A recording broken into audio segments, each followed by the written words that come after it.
La Liga de Acción Social presenta Un libro al aire con Jorge Luis Rodríguez y Ángel Alcalá. Gracias por continuar con nosotros en este episodio de Un libro al aire, donde traemos a la mesa a conversar a diferentes creadores que en Yucatán están haciendo historia con sus obras literarias. Estamos conversando con diferentes autores y autoras que estuvieron presentando sus creaciones en el marco de la Feria Internacional de la Lectura en Yucatán en esta última edición, y con quien conversaremos en esta tarde es, sin lugar a dudas, alguien que tiene vasta trayectoria dedicada a la cultura y al periodismo, quien está presentando como gestora cultural y ahora como creadora lo que nos trajo aquí.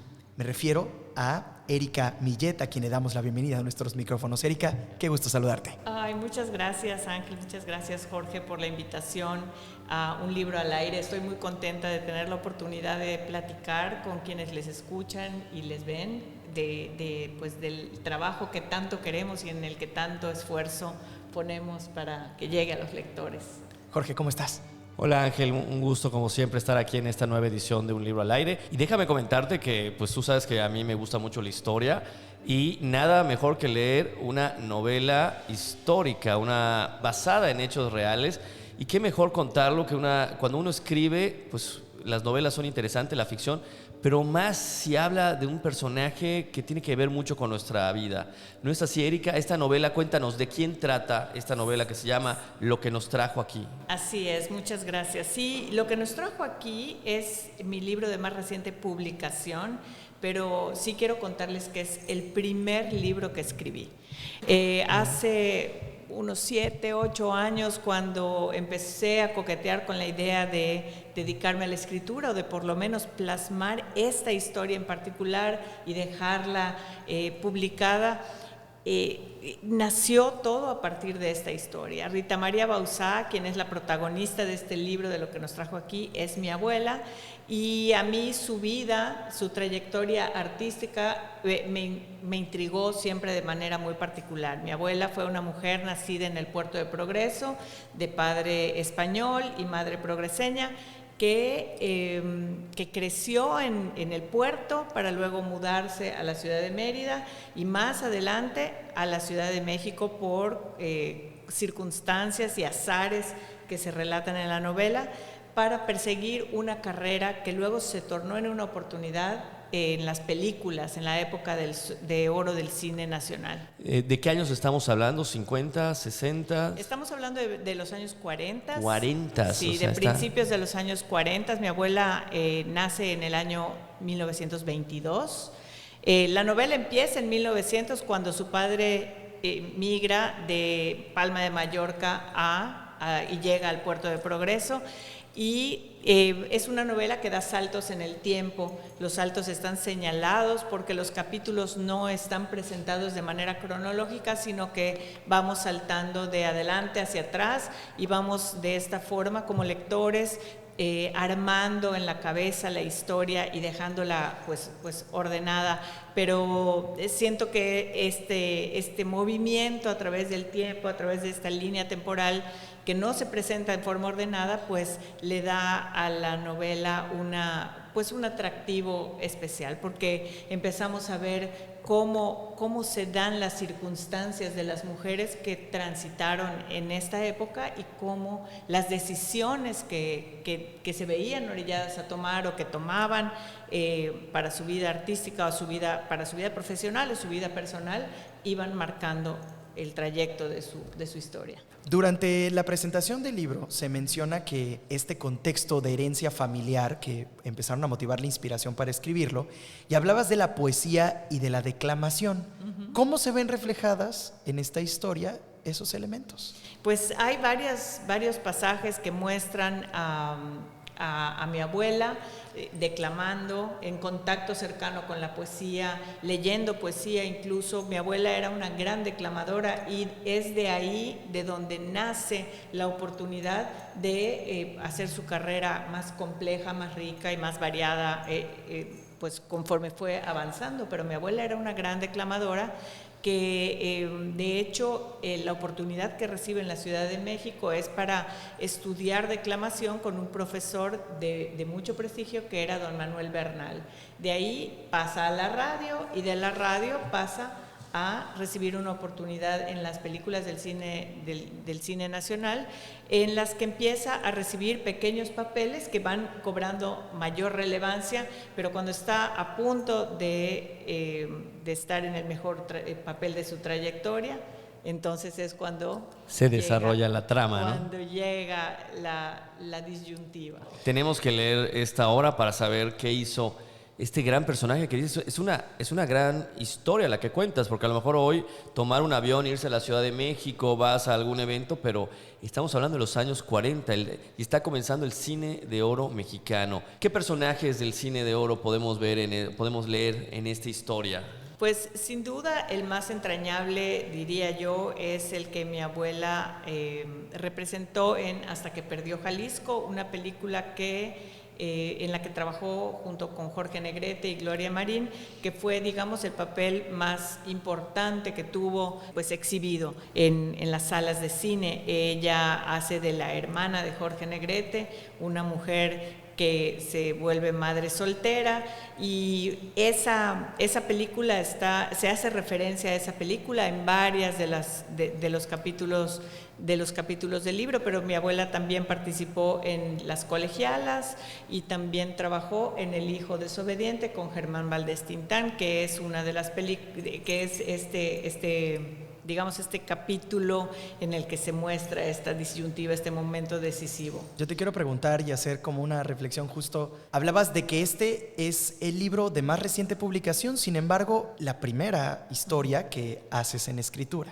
Haciendo la reflexión sobre esta decisión que tuvo que tomar el personaje, en este caso tu abuela, por continuar su trayectoria o ahora estar en matrimonio. Con toda la experiencia que has tenido en el periodismo, en la gestión cultural, ¿alguna vez te has enfrentado a esta disyuntiva? ¿De ahí quizás venga alguna experiencia personal de reflexión inspirada? Ay, qué buena pregunta. La verdad es que las mujeres siento que constantemente nos estamos enfrentando a disyuntivas, a momentos de decisión que nos van marcando.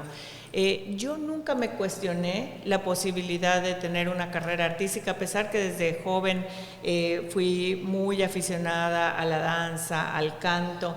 A lo mejor me hubiera encantado ser cantante, pero nunca me lo planteé de una manera seria, y tampoco siento que recibí esa orientación como para realmente creer que podía ser cierto. En este caso creo que es por eso que, al no haberme planteado yo esta decisión en cuanto a una vida familiar y una vida artística, o una vida profesional y una vida artística, porque en mi época ya era posible tener ambas cosas, me intrigaba mucho más la vida de mi abuela, ¿no? Cómo debe haber sido ser una mujer de su tiempo, romper tantos paradigmas, lograr pues cruzar fronteras, hacer viajes que en ese momento era casi impensable que una mujer saliera de su casa, viajara sola. Claro que nunca viajó sola, y dice su hermana siempre la acompañó, y luego decidirse por la decisión más, digamos, lo que podría ser lo más predecible en la vida de una mujer de esa época, ¿no?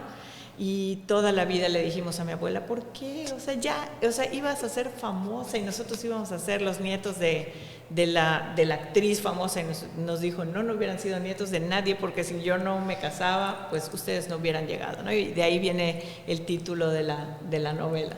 Es una pregunta que te quería hacer. Tú sí conociste a tu abuela, ¿no? Y convivieron bastante con ella. Sí, muchísimo. Mi abuela falleció en el año 2008, cuando yo ya tenía 36 años, entonces sí conviví muchísimo con mi abuela. Es mi abuela materna, entonces ustedes saben que con las abuelas maternas siempre se guarda una cercanía particular, pero sin embargo hoy me cuestiono muchas veces por qué no hablé más con ella, ¿no? Muchas veces la inmadurez no nos deja ver lo importante de sostener esas conversaciones con nuestros padres, con nuestros abuelos, de tomarnos el tiempo de realmente mirarlos y hacerles preguntas importantes. Y creo que esas preguntas que no le hice, pues al estar trabajando en la novela, pues se las hice a mi mamá, se las hice a mis tías, a las hermanas de mi mamá.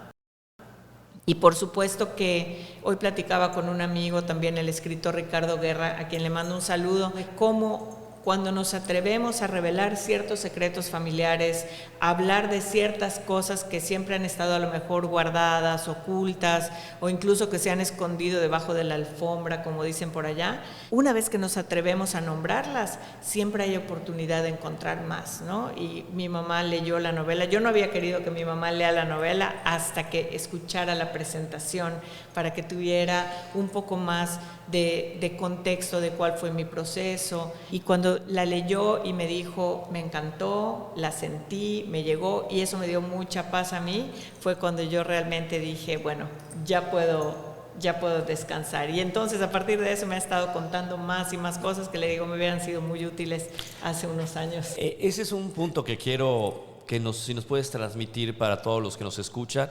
Ya conocimos, o bueno, yo ya tengo muchísimas ganas ya de devorarme este libro, conocer todo lo que vivía una mujer de esa época, lo acabas de decir, los años 40, el cine de oro mexicano, pero esta personalidad que ya podemos ver de tu abuela. ¿Alguna anécdota que tú recuerdes de la convivencia que tuviste con ella que nos pueda hablar sobre esta personalidad que se mantuvo a lo largo de los años, incluso ya cuando tú la conociste? Sí, claro. Yo de mi abuela recuerdo muchas cosas, y platicando con mis primos y mis hermanos, también compartiendo anécdotas, recordamos muchos gestos de mi abuela. Es impresionante cómo la memoria es tan vívida en torno a algunas personas, ¿no? Y de ella recuerdo muchísimas cosas. Incluso durante la escritura de la novela, durante los años que transcurrieron de tomar la decisión de escribirla a el día de hoy que ya la veo publicada, pues la historia de mi abuela fue tomando muchas formas diferentes. Tengo una crónica que es como un perfil sobre mi abuela, que escribo en primera persona de una forma que siento yo es como un lamento sobre todos estos gestos que se perdieron y sobre todas las preguntas que no pude hacerle, y ahí está muy vívido eso. Y en este ejercicio de creación literaria que tuviste, ¿algún pasaje del libro, algo donde te gustó más, o sea, disfrutaste más, alguno que te dio más trabajo, tal vez por la verdad que encontraste, tal vez por los documentos o la falta de fuente, lo que tú decías, no le pude hacer estas preguntas a mi abuela? Fue un proceso muy complejo por muchas cosas, ¿no? Primero porque al ser la primera obra que escribí, obviamente cuando años después, bueno, y ni siquiera tantos años, ¿no? 3 o 4 años después retomé los manuscritos, dije, esto ya no me gusta cómo suena, ya no me gusta cómo está narrado, ¿no? Entonces, hablando del proceso creativo, fue algo que tuvo que ser revisitado, borrado, reescrito, rearmado, porque ya no me parecía con tanto valor, una vez que todos los escritores que estamos constantemente trabajando en escribir, pues vas desarrollando, vas evolucionando, y a veces eso pasa, ¿no? Que ves textos de antes y ya no te gustan. Entonces, como era algo que yo estaba decidida a publicar por el valor emotivo, familiar que tiene, pues hubo que hacer cambios de voces narrativas, de revisitar ciertos capítulos. Entonces ese fue el primer reto, como la escritura en sí misma. Y por otro lado, igual, pues cuando hablas de la familia, y ya leerán el texto de la contraportada, Ricardo Guerra, que escribió uno de los fragmentos, dice que cuando un escritor nace en el seno de una familia, esa familia puede darse por terminada, porque siempre se cuentan secretos, se cuentan relatos, y a veces las familias no resisten el peso de esa verdad. Yo tenía mucho miedo de exponer ciertas cosas, de contarlas, pero también de cómo se iban a sentir mis familiares, ¿no? De que yo me hubiera tomado la licencia de contar estas cosas, pero traté de hacerlo con mucho respeto, y también con mucho respeto hacia mi propia escritura, ¿no? De no hacer un libro complaciente, sino hacer un libro que yo realmente creyera que valía la pena leer, no solo para la familia, sino para muchas personas. Maravilloso. Estamos teniendo aquí con nosotros, nos ha traído un par de ejemplares de lo que nos trajo aquí, una portada espectacular con, me imagino, el rostro de la abuela y los elementos característicos del Progreso. Vemos ahí el muelle, el faro, una silla de dirección, un reloj. ¿Dónde podemos encontrar esta obra, Erika? Bueno, esta obra la pueden encontrar en la librería Sempere, calle 62, ya la encuentran, y también directamente conmigo. Yo tengo los ejemplares ahorita bajo mi resguardo. Quiero agradecer a Tilde Talleres. Es una obra autopublicada con el acompañamiento de Tilde, es una obra registrada formalmente. Trabajé junto con David Loría y con Antonio Bolio, José Antonio Bolio, que es el diseñador de la portada y de los interiores del libro, del diseño editorial, que siento que sí le hace mucha justicia a la historia. Maravilloso. Estamos conversando con Erika Millet, periodista y gestora cultural, que nos ha traído justamente aquí lo que nos trajo aquí con Rita María Bauzá para este episodio de Un Libro al Aire. Ha sido espectacular tenerte. ¿Algo que desees agregar y compartir? No, pues agradecerles nuevamente este trabajo de visibilizar la escritura, los libros, la literatura yucateca, de quienes estuvimos en la Filey, ponerlos al alcance de todas las personas que tal vez no se enteraron o que tal vez no habían estado tan en contacto con nuestra literatura, porque es una ventana importantísima para nosotros y se agradece de todo corazón. A nombre de la Liga de Acción Social te agradecemos este tiempo y nosotros nos escuchamos en un siguiente episodio.